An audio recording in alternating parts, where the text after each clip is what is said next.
everyone, and welcome to KY Interactive. I am your host, Trupta Colbert Natkani. This digital platform is so amazing because we speak to entrepreneurs from diverse fields and they tell us why they didn't want the typical 9 to 5, but they wanted to do something different. So today's interview has been powered by Colgoods Academy Private Limited. It's an educational institution based in Pune, which offers classes for CBSE and state board students for 9th to 12th grade. More information can be found in the comment section below. So, the entrepreneur and I will be speaking with today is Mandar Joshi. He's a chartered accountant and a partner in BG Baliga and Company. So, we're going to find out more from him. So, hello Mandar and welcome to this platform. How are you doing today? Yeah, I'm good. And really thank you to invite me on your this show. And that's really, I appreciate the initiative and this concept of interviewing the entrepreneurs and having them guide the new people or the ones who are actually who want to come into the entrepreneurship. So I'm good. Thank you. The pleasure is all ours to have you here on board. So can you please elaborate a little more about your scope of work? Yeah, okay. See, a chartered accountant typically it's seen as, or a few years ago, a chartered accountant was typically seen as somebody who files tax returns, somebody who manages, indirect taxes like VAT, service tax, etc., and keeping the books like accounting and audit work. So this was the scenario like 20 years ago, we can say, but since last 15 to 20 years, the paradigm has shifted positively for this fraternity, and the chartered accountants are right now, along with the traditional practice of being into taxation, audit, accounting, they are also into management consultancy. They play a really crucial role in merger acquisition of companies. They play a really good role in valuation, business valuation, all thanks to the Institute of Chartered Accountants of India, who have given them this particular opportunity, and they always come up with the various courses and value addition for the members. So apart from the traditional work, they can do all this business valuation, merger acquisition, and a very upcoming field of CFO services is coming up. Even that is one good field. So the to be very precise, this scope of chartered accountant services is really vast. Correct. And any industry you take the name and CAs are needed there. So it's really vast. So एका ह्याला limited नाही, it's very diverse आणि बरेच काही a lot of kids. Okay, great. Yes. So what was the motivation, Mandar, म्हणजे to become a CA and 9 to 5? Yes, to becoming a chartered accountant, actually कसं आहे की माझं फॅमिली बॅकग्राऊंड कम्प्लिटली कॉमर्स मध्ये आहे. म्हणजे माझे आई बाबा, माझी I is a x banker, माझे वडील आहेत ते अकाउंट्स मध्ये आहेत गेली अनेक वर्ष, आणि माझ्या आजूबाजूला मामा काका सगळेच म्हणजे कॉमर्स बॅकग्राऊंड आहेत. So obviously it was for me की कॉमर्सलाच जायचं होतं लाईक 10वी झाल्यानंतर.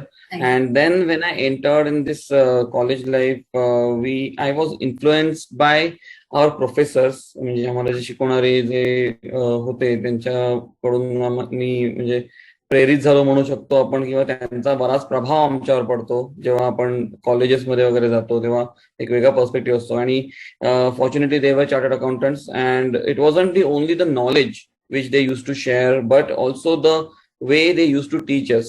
They were so humble and they were so down to earth that actually it gave the impression about this particular fraternity. That particular impression that actually motivated us, not only me but many friends of mine also. Our entire group was like they were motivated to do chartered accountancy, because at that time we were hardly maybe 17 years old or something, 17-18 years old, and we were confused about the career perspective, and we had many things lying in front of us. There was CA, there was MBA, there was ICWA, and I was actually thinking of MBA over CA. But when I with this introduction, influence of my professors over me, that was like something which determined me to do chartered accountancy. And of course they're seeing how they work. I closely work with one of them, so how to seeing how they work, how they do their business and everything. So that actually motivated me to do chartered accountancy, and especially to come into practice, because after chartered accountancy you can also do job, you can also get placed well in industry, and you can also have a really good job and well paid assignments. But coming into practice was another factor which I got that particular motivation from these people. आणि teachers do leave a long lasting impression ना, म्हणजे ते आपल्याला आठवतात की इतकं छान शिकवलंय आणि kind of remember once you are into this. So what do you think could motivate the fresh chartered accountants to come into this practice? Like, are there any you should be aware of? Well, young chartered accountants, I am seeing a really positive thing that many of the freshly qualified CAs are turning to practice. Okay. त्यांच्याकडे म्हणजे option असतंच इंडस्ट्रीमध्ये कधीही जाण्याचं. They can go in to industry, they can join huge CA firms like EY, KPMG, etc. But it is really good to see that people are coming in practice and they are actually, helping out the companies, and they are doing their thing. So motivational factor or the positive things about being in practice for them should be like I said in the very first thing, that the paradigm is changing. Correct. The opportunities in this area, this fraternity, for this field are increasing day by day. Mm-hmm. Okay. See, it's a perspective to look upon. So when I say that there are opportunities, you have to grab the opportunities and you have to make them gold for you. So these new opportunities, especially the things like merger acquisition, business valuation, it's not only about the CA but also the institute has given the chartered accountants a lot of post qualification courses. जिथे ती लोक नुसतं एक chartered accountant मग ते फक्त tax planning करणार किंवा ऑडिट करणार ह्याच्यावर पुरतं मर्यादित न राहता त्यांना बिझनेस व्हॅल्युएशन किंवा मर्जर ॲक्विजिशन, त्याचबरोबर IFRS म्हणजे इंटरनॅशनल फायनान्शियल रिपोर्टिंग स्टँडर्ड, जे आता आपल्या देशात सुद्धा चांगल्या प्रमाणात येऊ घातलेले आहेत. ह्या सगळ्या ऑपॉर्च्युनिटीज आमची इन्स्टिट्यूट त्यांना देते हे शिकण्याच्या. किंवा DISA सारखा कोर्स आहे, diploma in information system audit, जो बऱ्याचशा कंपनीजना, बँकांना वगैरे असे क्वालिफाईड लोक लागतात कन्सल्टिंगसाठी ऍज वेल एज जॉबसाठी.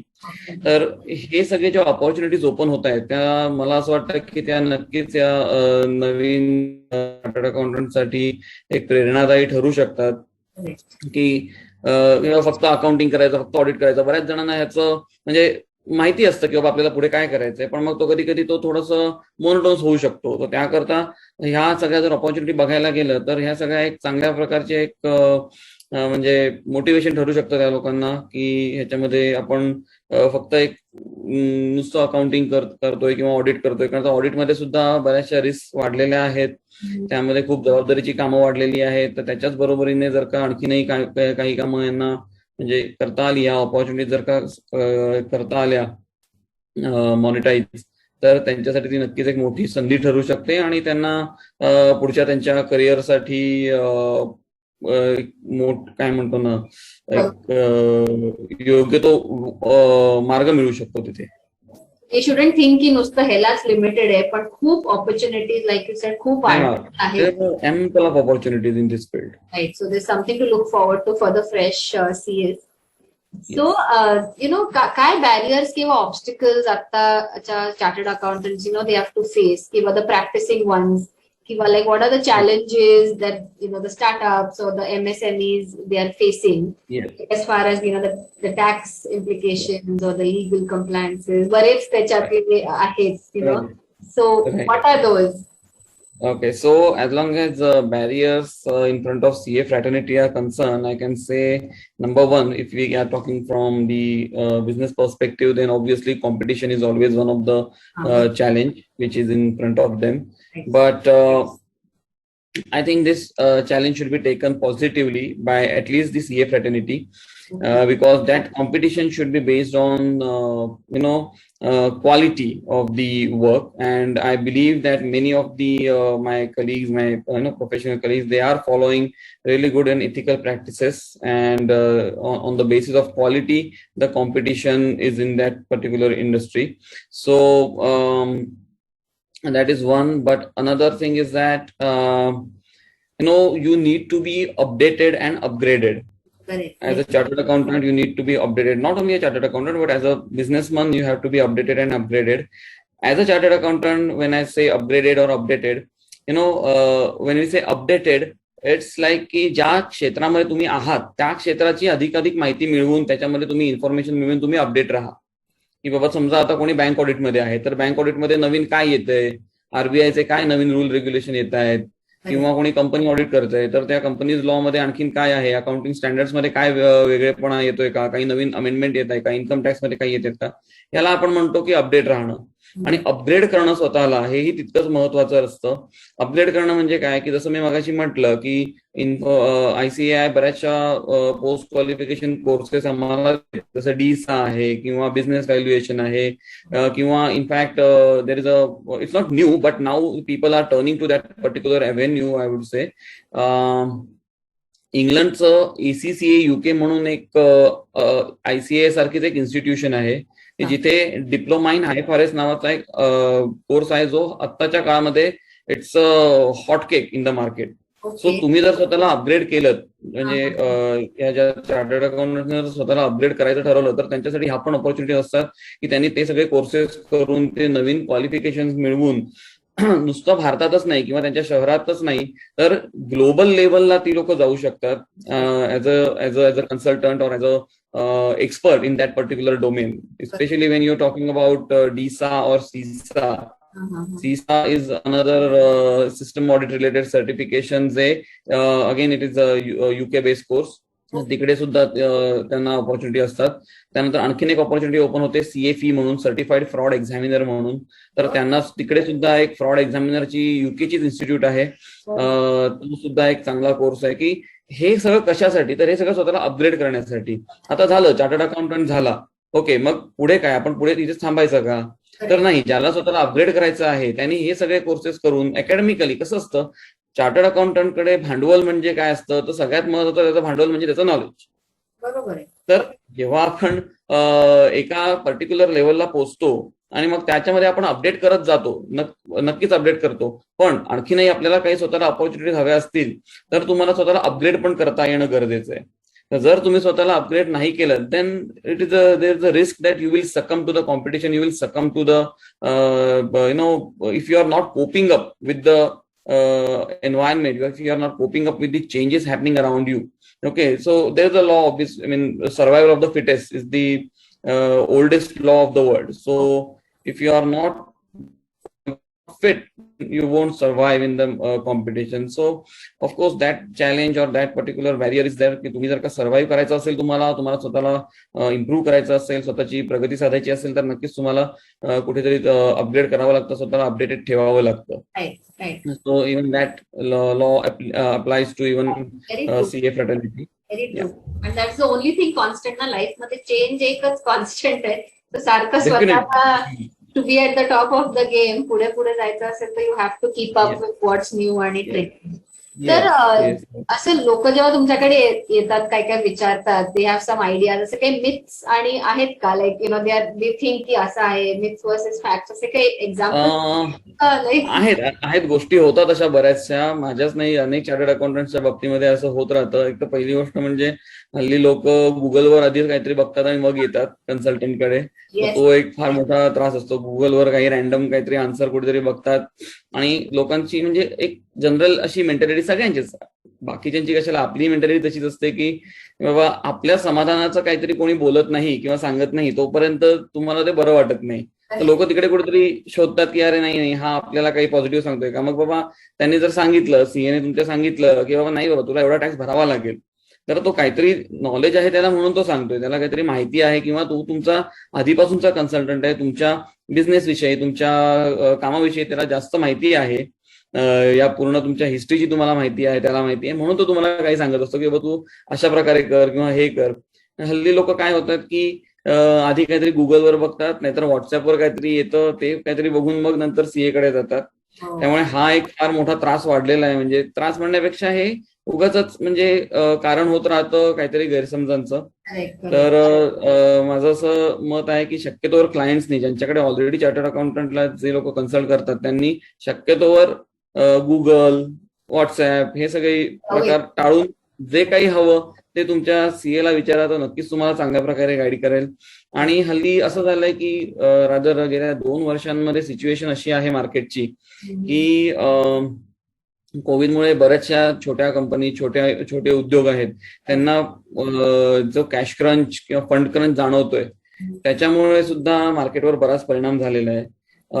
जसं आपण मगाशी म्हणत होतो, एमएसएमईज ना वगैरे काही चॅलेंजेस फेस करावे लागतात, तर त्याच्यामध्ये हा सगळ्यात मोठा चॅलेंज आहे फंड्स अवेलमेंटचा. I can tell from my own experience that people, I mean, businesses are actually dying because of lack of funds. Funds का त्याच्यामध्ये कमी पडतात? कारण शेवटी बघा, प्रत्येक बिझनेस दुसऱ्यावर डिपेंड असतो कुठेतरी. जर मला माझ्या कस्टमर कडनं पैसे नाही मिळाले, तर मग मी माझे जे व्हेंडर्स आहेत किंवा माझे जे एम्प्लॉईज आहेत, त्यांना मी पगार कुठून देणार? तर ही जी सायकल आहे ही आज कुठेतरी थांबलेली आहे. म्हणजे आता हळूहळू होतंय, ते रुळावर येत आहे, पण त्याला वेळ लागेल अर्थात. पण गेल्या 2 वर्षांमध्ये जो इम्पॅक्ट झालेला आहे लोकांवर किंवा बिझनेसेसवर, तो खूपच म्हणजे थोडा सिरियस म्हणू शकतो आपण. आणि त्याच्यामध्ये बरेचसे स्मॉल बिझनेसेस, एमएसएमईज हा एक महत्वाचा चॅलेंज फेस करतायत. त्यातून अजून आणखीन गोष्टी म्हणजे जे स्टार्टअप्स आहेत किंवा एमएसएमईज आहेत, त्यांना बरेचदा, आता मीच तुम्ही विचारलं तर त्याच्याबद्दल पण सांगतो, बरेचदा असं वाटतं की स्टार्टअप्सना की अरे स्टार्टअप इंडियाच्या अंडर तर 3 वर्षाचा टॅक्स हॉलिडे आहे. पण तसं नसतं. असं म्हणजे डिरेक्टली टॅक्स हॉलिडे आहे असं नाहीये. तर त्याच्यासाठी तुम्हाला वेगळं प्रोसेस फॉलो करावी लागते. त्याच्यासाठी तुम्हाला सर्टिफिकेट्स काही घ्यावी लागतात, ती सगळी रजिस्टर करावी लागतात. ते रजिस्टर केल्यानंतर तुम्हाला टॅक्स हॉलिडे मिळतो 3 वर्षांचा. तर एकदम काहीतरी आपण स्टार्टअप चालू केला, त्यात सुद्धा काही क्रायटेरियाज आहेत की युनिक प्रॉडक्ट पाहिजे, युनिक सर्व्हिस पाहिजे, असे बरेचसे क्रायटेरिया आहेत त्यामध्ये. तर हे जे मिथ्स असतात किंवा हेच पुढे जाऊन चॅलेंजेस बनतात. कारण अज्ञानामध्ये जे काही लोक करतात पटकन की बाबा नाही आपण बिझनेस चालू करूया, 3 वर्ष टॅक्स नाही भरावा लागणार किंवा अशा काही परिस्थितीमध्ये. किंवा बरेचदा असं असतं की एक्सपोर्ट, आता जसं फॉर एक्झाम्पल जीएसटी नाहीये एक्सपोर्टवर, असं लोकांमध्ये समज आहे. पण तसं नाहीये. एक्सपोर्टवर जीएसटी असतो, तो एक्झम्प्ट करून घ्यावा लागतो एक पर्टिक्युलर डिक्लेरेशन फाईल करून जीएसटी डिपार्टमेंट बरोबर. तर लोकांना हे माहिती नसतं. And then that becomes challenge for them, की तेव्हा मग त्या लोकांना हे लक्षात येतं की अरे आपण काहीतरी घोळ करून बसलो. आणि मग जेव्हा त्यांच्याकडे ती एखादी मोठीशी टॅक्स लायबिलिटी वगैरे येऊन उभी राहते, मग त्यावेळी मग त्यांना ते जाणवतं की बाबा नाही आपण काहीतरी गडबड केली आहे. So these are the challenges face by these MSMEs. आणि दॅट्स ड्यू टू ऍक्च्युली काही गैरसमज असतात, काही लोकांच्या एक प्रीडिटर्मिन हे असतं लोकांच्या डोक्यात की बाबा नाही यार हे असं असेल वगैरे. त्यामुळे एकच त्याच्यामध्ये सांगू शकतो मी की बीइंग अ स्टार्टअप और MSME, always consult your consultant. जे तुमचे कन्सल्टंट आहेत, मी म्हणत नाही की तो सीएच असला पाहिजे, पण जो कोणी अनुभवी कन्सल्टंट आहे तुमचा, there are many other people also who can do the business consulting. Okay, तर chartered accountants are always preferred, but again तर तुमचा जो कन्सल्टंट आहे, टॅक्स ऍडवायझर आहे, बिझनेस ऍडवायझर आहे, त्याची नेहमी हेल्प घेत चला. ओके, तर कारण you don't have always protection is always better than पुढे जाऊन काही जी काय करत बसण्यापेक्षा तुम्ही जर का प्रॉपरली गायडन्स घेऊन जर का काम केलं तर जास्त त्याच्यामध्ये बरं असतं. आणि मेजर एक चॅलेंज अजून एक मी असं सांगू शकतो स्टार्टअप्स मध्ये किंवा एमएसएमईज मध्ये, की त्यांच्याकडे लिमिटेड रिसोर्सेस असतात. ज्या मोठ्या कंपनी असतात त्यांच्यामध्ये त्यांना काही प्रॉब्लेम नसतो, पण ज्या एमएसएमईज आहेत, micro small and medium companies, त्यांचे जे रिसोर्सेस असतात ते खूप लिमिटेड असतात. रिसोर्सेस म्हणताना मी फायनान्शियल आणि नॉन फायनान्शियल दोन्ही रिसोर्सेसचा उल्लेख करतो. म्हणजे एक फॉर एक्झाम्पल समजा एखादी कंपनी आहे, एक लेटस से 50-60 करोडची किंवा 25 करोड टर्नओव्हर वाली वगैरे अशी काही एखादी मीडियम साईज कंपनी आहे, मायक्रो कंपनी आहे.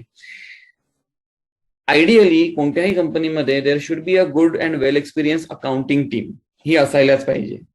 कारण त्याशिवाय accounts department is like heart of the company. जसं आपल्या शरीरामध्ये हृदय असतं की सगळं जे रक्त त्या शरीराच्या हृदयातून सगळीकडे फिरतं आणि पुन्हा तिकडे देतात, त्याचप्रमाणे प्रत्येक ट्रान्झॅक्शन बिझनेसचं हे अकाउंट्सच्या थ्रू जातं. सो काय होतं की या MSME जे असतात, छोट्या कंपनीज असतात, त्यांच्याकडे स्पेशली जेव्हा असं काही कॅश क्रंच वगैरे येतो त्यावेळी त्यांच्याकडे वेल एक्सपिरियन्स्ड अकाउंटिंग टीम किंवा एखादा अकाउंटिंग टीमचा लीडर, एखादा चांगला मॅनेजर ती लोक अफोर्ड करू शकत नाहीत कंपनीमध्ये. आणि हा कशासाठी हवा असतो तर ती कंपनी त्याचे रेकॉर्ड्स वेल ऑर्गनाइज राहण्यासाठी आणि कंपनीची मॅनेजमेंट वेल इन्फॉर्म राहण्यासाठी तो हवा असतो. पण बरेचदा असं होतं की लिमिटेड रिसोर्सेसमुळे या कंपनीज, या छोटे बिझनेसेस त्यांना अफोर्ड करू शकत नाहीत. मग त्याचा परिणाम असा होतो की प्रायोरिटीज, बेसिकली प्रायोरिटीज हा पण आणखीन एक कारण असू शकतं. कारण जेव्हा आपण एखादा बिझनेस चालू करतो तेव्हा कोणत्याही बिझनेसची प्रायोरिटी काय असते की जास्तीत जास्त सेल व्हावा, जास्तीत जास्त बिझनेस वाढावा, ही प्रायोरिटी असते त्यांची. मग त्याच्यामध्ये होतं काय की अरे अकाउंटिंग आपण नंतर बघूया, अकाउंट्सवाला नंतर बघू, ओके, किंवा एखाद्याला आउटसोर्स करू, ठीक आहे. आउटसोर्सिंग वगैरे is another part which can be partially compensate for your requirement but not fully. That's what I believe. मग ह्याच्यामध्ये होतं काय की तुमचं पुढे जाऊन कुठेतरी बुक्स ऑफ अकाउंट्स मेंटेन होत नाहीत नीट. मग तुम्हाला त्याची पोझिशन एक्झॅक्टली कळत नाही की कोणाकडून किती पैसे येणं आहे, कोणाला किती पैसे देणं आहे, फंड मॅनेजमेंट कसं करावं हा प्रश्न पडतो त्यांना मग पुढे. आणि मग पुढे हळूहळू जातात मग त्यांचं कॅश क्रंच मध्ये जातात लोक. So this is one particular challenge which people are facing right now. Okay, this is actually I'm talking from the experience of around 15 years I can say. की हे MSMEs मध्ये नेहमी बघत आलेलं आहे की लोकांना ती अकाउंटंट ठेवणं म्हणजे त्यांना लायबिलिटी वाटते, पण तसं नसतं खरं तर. कारण अकाउंटंट तुम्ही ठेवला नाहीत एखादा चांगला तर मग पुढे जाऊन तुम्हीच प्रॉब्लेम मध्ये येऊ शकता. त्यामुळे आणि I think that was some very useful आणि व्हॅल्युएबल इन्फॉर्मेशन. आणि तुम्ही ज्या प्रकारे एक्सप्लेन केली that was very well explained indeed. So, thank you for that. That was very informative, actually. Yeah. So, how did becoming a CA change you? Do you think it has changed you in any way over these last so many years? Okay, so it starts when you become a chartered accountant. आपण change होण्याआधी लोक आपल्याकडे वेगळ्या नजरेने बघायला लागतात, हे माझ्या लक्षात आलं. जेव्हा मी CA नव्हतो, the movement before I became CA and the movement after I became CA was totally different. तुमचं like it's a rebirth you can say. तुम्ही जोपर्यंत CA नसता तोपर्यंत एक वेगळं तुम्ही विश्वामध्ये असता. जेव्हा तुम्ही CA होता त्याच्यानंतर ऑटोमॅटिकली एक असं असतं की बाबा तुमच्या प्रत्येक शब्दाला, तुमच्या प्रत्येक कृतीला एक वेगळा अँगल येतो लोकांचा बघण्याचा. काही चूक केली की अरे तू तर CA आहेस ना म्हणजे तुम्ही डॉक्टर असेल, हा, म्हणजे not as only chartered accountant but when you are a well qualified person then it always happens की मग बाजूची लोक असतात आजूबाजूची ती तुमच्या डिग्रीवर जातात. त्यामुळे एक येतं तुमची ती जबाबदारी येते की बाबा तुमचं जसं एखाद्या सेलिब्रिटीला सोशल लाईफ काय म्हणतो ना, पर्सनल लाईफ नसतं असं जसं म्हणतात लोक की बाबा सेलिब्रिटी आहे तुला पर्सनल लाईफ नाहीये, तसंच ही जी व्होकेशनली क्वालिफाईड लोक असतात, CA म्हणा किंवा डॉक्टर म्हणा, इंजिनियर्स म्हणा, त्यांना मग आम्हाला तेही म्हणजे बॅरियर येतं बोलताना किंवा काही वागताना की बाबा कसं वागावं, कसं बोलावं, एक तो एक प्रकार येतो. मग त्यातूनच तुम्हाला एक समज येत जाते की बाबा आता समोरच्याशी कसं बोलावं. पुन्हा especially Wien you are in a practice तुम्हाला तुमच्या बरोबर असेही घटना होतात किंवा अशाही गोष्टी घडतात की ज्यात तुम्हाला कदाचित शॅटर करून टाकू शकतील, which can shatter you. Okay, which also happen with me in the initial phases but you have to learn through that, you have to survive through that. मी जेव्हा प्रॅक्टिस चालू केली 10 वर्षापूर्वी त्यावेळी मी ज्या ठिकाणी जॉब करत होतो तो सोडून मी नोकरी सोडून मी प्रॅक्टिस सुरू केली. त्यावेळेचा जो माझा बॉस होता त्याने मला सोडताना मला सांगितलं की तू प्रॅक्टिस चालू करतोस वगैरे सगळं ठीक आहे, पण एक लक्षात ठेव लोक तुझा गैरफायदा घेणार. कारण तू मार्केटमध्ये नवीन आहेस, तुला लोक फसवण्याचा प्रयत्न करणार, लोक तुझ्यावर काय म्हणतात डॉमिनेट करायचा प्रयत्न करणार तुला. पण जर तू ह्याच्यातून तरलास तर तू पुढे नक्कीच करू शकशील जे तुला हवंय. तुझी प्रॅक्टिस मोठी करू शकशील, यू कॅन डू एनिथिंग पुढे जाऊन. बट सुरुवातीच्या काळामध्ये तुला सांभाळून राहावं लागेल Correct. आणि त्याने मला एवढं सांगितलं होतं की you are going to make losses, ह्या भाषेत त्यांनी मला सांगितलं. I am really thankful to him की त्यांनी मला हे सुरुवातीलाच मला तो एक काय म्हणतो ना इशारा देऊन ठेवला. मग जेव्हा मला खरंच ते अनुभव आले त्यावेळी मला ते शब्द आठवले त्यांचे की नाही हे होणारच होतं माझ्या बरोबर. ठीक आहे होतं. आणि हे बरेचदा असं होतं की जर तुमच्या बरोबर कोणी नसेल जास्त गाईड करायला म्हणा किंवा असं, तर तुम्हाला होतात लॉसेस होतात, तुमच्यावर डॉमिनेट करण्याचा प्रयत्न होतो. कॉम्पिटिशनला तुम्ही सकम होता कधी कधी की नाही यार मी जर काही नाही केलं तर दुसरा कोणतरी करेल, मग कस्टमर निघून जातो वगैरे. ह्या माइंडसेट मधून तुम्ही कुठेतरी लॉस मध्ये जाता. But then I mean, it's a part and parcel of this and you have to learn through this. मी म्हणतोय की जसं तुम्हाला मग त्यातूनच तुम्ही घडत जाता की बाबा ठीक आहे आपण 2 वर्षापूर्वी हे करत होतो, मग आता चेंज व्हायचं. जसं आता आम्ही कोणताही म्हणजे बिझनेसमन सुरुवातीला जेव्हा बिझनेस करतो त्यावेळी तो मार्केटच्या अँगलने कस्टमरला काय कसं हवं ते करतो. पण नंतर जेव्हा त्याला एक जम बसतो तुमचा, त्याच्यानंतर मात्र तुम्ही एवढं डॉमिनेट होऊ नये बेसिकली, असं मला वाटतं की एका पर्टिक्युलर लेवल नंतर तुम्ही डॉमिनेट न होता तुमच्या टर्म्सवर काम करायला शिकलं पाहिजे. पण ते करतानाच तुमचे क्लायंट, तुमचे जे कस्टमर आहेत ज्यांनी तुम्हाला सुरुवातीपासून तुमच्यावर विश्वास दाखवला, त्यांच्याशी तुम्ही पुन्हा असं म्हणजे काम करताना असं नाही केलं पाहिजे की बाबा चल हे 2 वर्षापूर्वी माझी गरज होती म्हणून मी तुझं काम केलं, आता माझ्या टर्म प्रमाणे काम कर. कारण शेवटी कसं असतं की सुरुवातीचे तुमचे जे क्लायंट असतात ते तुमचे शेवटपर्यंत टिकून राहिले तर तुम्ही सक्सेसफुल झाला तसं म्हणू शकता तुम्ही. कारण सुरुवातीला माझे क्लायंट आहेत, त्यांनी मला सुरुवातीला काही काम दिलं, जे पण काही रेम्युनरेशनचं वगैरे वगैरे, पण त्यांनी आज काम दिलं म्हणून मी आज 10 वर्ष ह्याच्यामध्ये टिकलोय. कारण त्यांनी मला काम दिलं, त्याच्यानंतर पुढे जाऊन त्यांनी 2 ठिकाणी माझं नाव सुचवलं म्हणून आज मी आज इकडे बसलोय तुमच्याबरोबर बोलतोय वगैरे, किंवा एका फर्म मध्ये मी पार्टनर म्हणून उभा राहिलोय.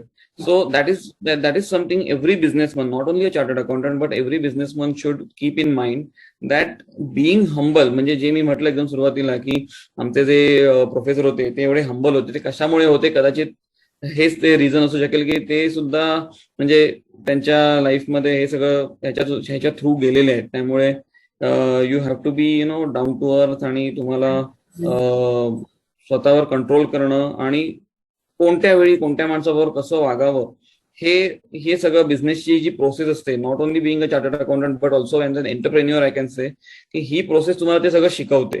Correct. That's what we do a long way. Yes, absolutely absolutely. आणि जे लेसन्स मिळत जातात अँड लाईक यू सेड ना, people have help you when you are growing your business, should never forget them, कारण त्यांच्यामुळेच तुम्ही जिथे आज आहात तिथे आहात. सो बरोबर सांगितलं. So finally, please Sangha, like what are some words of wisdom or advice that you would like to give to the young and budding entrepreneurs, CAs or in general entrepreneurs पण? It's a general question. So तुम्ही काय त्यांना सांगू इच्छिता? Okay, word of wisdom वगैरे देणं एवढा मोठा नाहीये मी, पण I can just tell from my own experience that if you are willing to enter into business, then you have to do some background study. Of course, everybody does it, but if you are in some dual mind किंवा business करावा की नाही करावा, त्याच्यासाठी नक्कीच कोणत्या तरी चांगल्या एखाद्या कन्सल्टंटची मदत घ्या. देर are many business consultants around you. You can just consult any one of them. Secondly, once you enter into business, once you have determined to enter into business, do not look back and do not even feel regretful की तुम्ही business मध्ये आलात, at least for first 3 years. Okay, बिझनेसचा कोणत्याही बिझनेसचा एक rule असतो, पहिली 3 वर्ष तुम्ही तुमचा बिझनेस नीट सांभाळा, like a newborn baby, and then you can see the business will handle you. Business तुम्हाला सांभाळतो. ओके, एक तुम्ही फक्त एक काय म्हणतो ना, 1000 दिवसांचा काहीतरी एक म्हणजे तो नियम आहे. Okay, 1000 days, if you sustain for 1000 days, then after that your business will take care of you, all due care. पूर्ण तुमची काळजी घेईल तुमचा बिझनेस पुढचं अख्खं आयुष्यभर. अर्थात बिझनेसमध्ये पुढे जाऊन सुद्धा अप्स अँड डाऊन्स येतातच म्हणजे यायलाच पाहिजे ते, त्याशिवाय तुम्ही म्हणजे मग नाही तर मग आयुष्याला अर्थ काय करतो जर काय एकाच मोनोटोनस ह्याच्यामध्ये जर का जायचं असेल तुम्हाला तर. पण त्या अप्स अँड डाऊन्स ना मग तुम्ही फेस करायला शिकलेले असता तोपर्यंत असं नाही होणार की तुम्हाला एकदा सेट झालं किंवा मंदार जोशी बोलला 3 वर्ष बिझनेस सांभाळ, नंतर तुला कधीच येणार नाही. अरे 4थ्या वर्षामध्ये लॉस झाला, अरे मंदार काय बाबा, असं नाही होणार. तुम्हाला म्हणजे चॅलेंजेस येतच राहणार आहेत, तुम्हाला अप्स अँड डाऊन्स होतच राहणार आहेत, पण 3 वर्षानंतर तुम्हाला तो कॉन्फिडन्स येतो की बाबा ठीक आहे, आज जर डाऊन आहे तर उद्या अप असणार आहे. आज जर मी एखाद्या डीलमध्ये मी लॉस मध्ये गेलो, दुसरं कोणतरी डील मला मिळेल ह्याच्या थ्रू, किंवा आणखीन कोणतं तरी जे मला कॉम्पेन्सेट करेल. आणि तसं होतं, हे मी स्वतःच्या एक्सपिरियन्स म्हणून सांगू शकतो. त्यामुळे if you want to enter in to the business, do a really good background study, determine the line of business you want to do. Okay. Check your compatibility. Okay, कारण नुसतंच आपल्याला वाटलं आणि आपण बिझनेस केला असं होत नाही. तुमचे रिसोर्सेस तुम्ही अनालाइज करा, तुमचे रिसोर्सेस तुम्ही इव्हॅल्युएट करा, आणि त्यातून छोट्या छोट्या स्टेप्स घेत पुढे मग मोठी एखादी स्टेप घ्या. कारण एक म्हणजे हे सांगतो की लोकांना असं वाटतं की स्टार्टअप आपण चालू केला की आपल्याला इन्व्हेस्टर येऊन स्वतः चेक देणार लाखो करोडो रुपयांचा. हे फार मोठा म्हणजे आणखीन एक गैरसमज आहे लोकांचा. कारण मी काही संस्थांबरोबर काम केलं, तिकडे जे यंग एंटरप्रेन्युअर्स होते त्यांच्या थ्रू मला असं एक जाणवलं की लोकांमध्ये आता अशी एक हे झालेली आहे की स्टार्टअपला फंडिंग मिळतं वगैरे. तर स्टार्टअपला फंडिंग मिळतं, पण त्याचे काही क्रायटेरिया असतात, त्याच्यासाठी बरेचसे मेहनत घ्यावी लागते लोकांना, त्याच्यानंतर तुम्हाला फंडिंग मिळतं. असं होत नाही की आज मी चालू केला, वर्षभर चालवलं, काही ना काहीतरी दाखवलं आणि मला एकदम कोणतरी येऊन 100 कोटी रुपये देऊन गेला, असं होत नाही. तर त्यासाठी मेहनत घ्यावी लागते, त्यासाठी काही विशिष्ट गोष्टी असतात त्या कराव्या लागतात. त्याच्यासाठी तुम्हाला तुमच्या सिनियर्सचा, तुमच्या मेंटर्सना तुम्हाला कन्सल्ट करावं लागतं, बोलावं लागतं त्यांच्याशी. And then once you are at that level, तर मग तुम्ही बिझनेस व्हॅल्युएशनच्या गोष्टी करू शकता, तर मग तुम्ही फंडिंगच्या गोष्टी करू शकता, तर मग तुम्ही इन्व्हेस्टर्सना अप्रोच करू शकता. तर ह्या सगळ्या गोष्टींचा अभ्यास करून व्यवस्थित ठरवून आपली दिशा एक ठरवणं महत्वाचं असतं बिझनेसमध्ये. त्यामुळे keeping all these things in mind, definitely doing a business is always more profitable, but for that you need to be well prepared for everything. You should have strategy, you should have all the background or the back end support from your team, and most important, you should be able to handle the people. Very true. Not only your customers or vendors, but also your colleagues. तुम्ही ज्या लोकांना employ करता त्यांना handle करणं, त्यांना manage करणं जमलं पाहिजे. मॅनेज करायचं त्यांना, म्हणजे कसं असतं की कोणताही बिझनेस हा जसा कस्टमरवर अवलंबून असतो तसाच तुमच्या बरोबर काम करणाऱ्या तुमच्या एम्प्लॉईजवर अवलंबून असतो. जर का हॅपी नसतील, ते जर का सॅटिस्फाईड नसतील, तर ती लोक त्यांचे 100% देणार नाहीत. ते जर नाही देऊ शकले तर मग तुमचा बिझनेस कसा चालणार पुढे? So man management is another, money management, man management, market management, ज्याला आपण काय 3-4 एम्स ऑफ बिझनेस म्हणतो, ह्याच्यासाठी एफर्ट्स घ्या. And then you can see the fruits. Right, absolutely. आणि तुम्ही म्हणालात तसं, बी डिटर्मिन्ड आणि डोंट लुक बॅक. एकदा आलात की just give your 100% to it. So, Mandar, thank you so much for coming on this digital platform and speaking with us and sharing such valuable insights and chan pointers dilet tumhi, which will definitely help our viewers. So, thank you once again, and we wish you all the best in the future. And thanks a lot, Rupta. Yes, it was nice. Thank you so much. Okay, thanks. Bye.